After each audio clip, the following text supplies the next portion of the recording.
Kingdoms of Africa. Anthropologists believe humanity first arose in East Africa. In ancient times, the rise of Egyptian civilization affected African cultures along the Upper Nile, such as Kush and Aksum. Kush was an early iron-producing center which grew rich from selling iron wares, ivory, ebony, wood, and slaves. Later, the Kingdom of Ethiopia in East Africa adopted its own form of Christianity.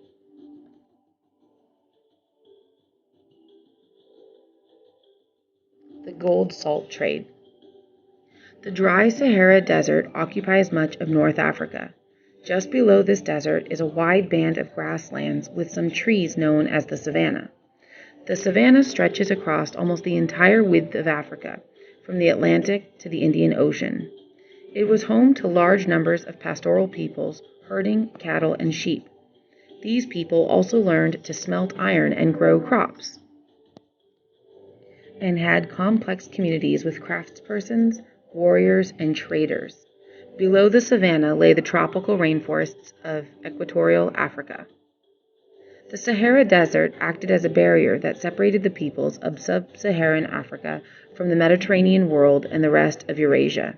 Despite this separation, trade across the Sahara was never cut off completely. The Sahara contains oases with underground springs that supply fresh water. Because camels are able to go several days without water, merchants could cross the desert once they knew where these oases were located. By the 7th century, Muslim merchants from the Mediterranean were making this challenging journey. These merchants were especially motivated to cross the Sahara because of the gold and other riches they could obtain from trade with West Africa. At the same time, part of West Africa lacked salt, vital to human survival. Merchants moving in camel caravans across the desert picked up large blocks of salt on their journey to exchange for gold. A thriving trade developed based on this gold-salt trade. Ideas were exchanged, such as Islamic beliefs, as well as goods. Rise of the West African kingdoms. Around the 5th century, West Africa saw the rise of a series of powerful kingdoms based on their control of trade routes and fine cavalries. For the next 1,000 years, their civilizations dominated West Africa, leading to an exchange of ideas, the rise of cities, and the increasing wealth. Kingdom of Ghana, 750 to 1200. The first of these, the Kingdom of Ghana, was founded about 750.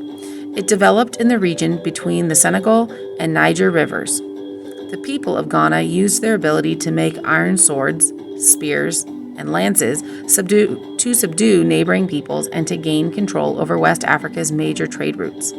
Caravans brought salt south to Ghana and returned north with gold from forest areas southwest of Ghana. The power of the kings of Ghana rested on their ability to tax all trade passing through the region, especially the salt and gold trade. With these revenues, they were able to raise an army with a large cavalry. The rulers of Ghana built a capital city and governed a wide area through the use of officials and nobles. The king appointed nobles to govern the provinces in return for paying taxes to the central government. This system had some similarities with European feudalism. Rulers and nobles were further enriched by using captives of war as slaves. However, in 1076, the Ghanaians were invaded by Muslims from North Africa. The Muslims brought Islam to West Africa.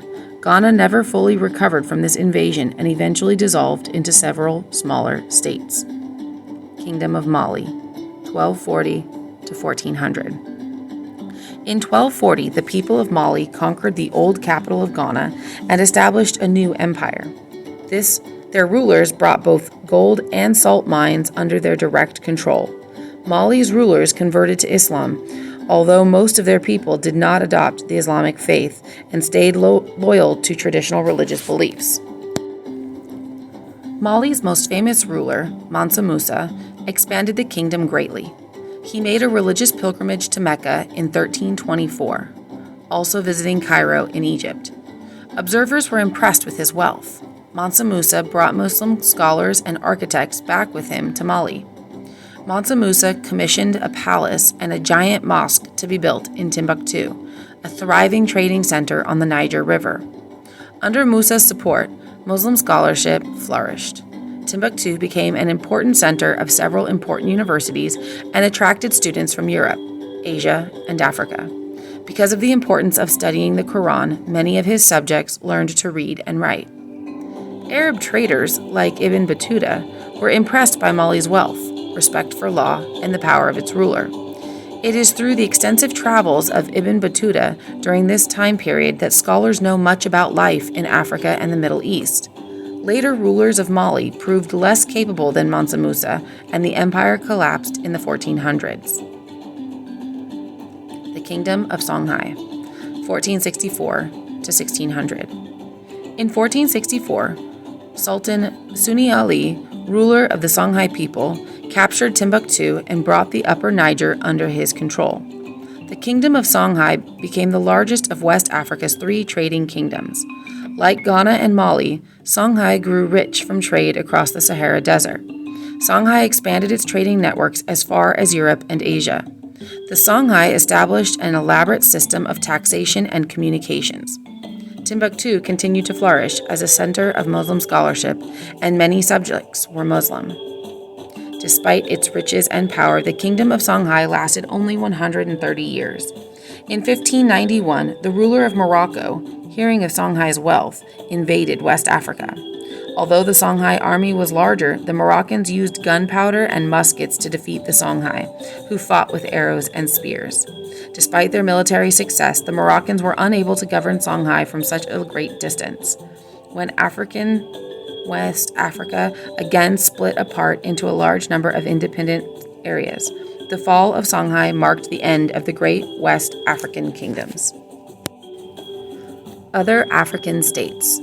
The growth of trading kingdoms in the West African savanna, like Ghana, Mali, and Songhai, was matched by the rise of trading kingdoms in other parts of Africa. Ife and Benin. These kingdoms developed in the rainforests of West Africa.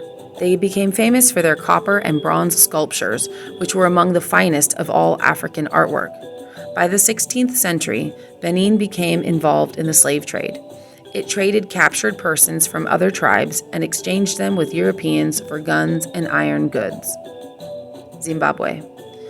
Further to the south, Zimbabwe was one of the best known of Africa's trading kingdoms. The existence of gold deposits near Zimbabwe was crucial to its rise. It traded gold, copper, and ivory from Africa's interior with Muslim traders along Africa's east coast. Coastal cities of East Africa. Along the east coast of Africa, a number of independent city-states arose around the 10th century. Gold from the African interior was sent down the Zambia River to these cities, where it was sold to merchants from Arabia and India. Family roles, Africa. In many traditional African societies, both boys and girls were separated from the community and underwent special ceremonies at puberty. Marriages were arranged by families, and the groom paid a dowry to his bride's family. Under Islam, women were limited to running the household, while their husbands represented the family outside it. Their roles were summed up by a traditional Ghanaian proverb: "A woman is a flower in a garden, her husband is the fence around it."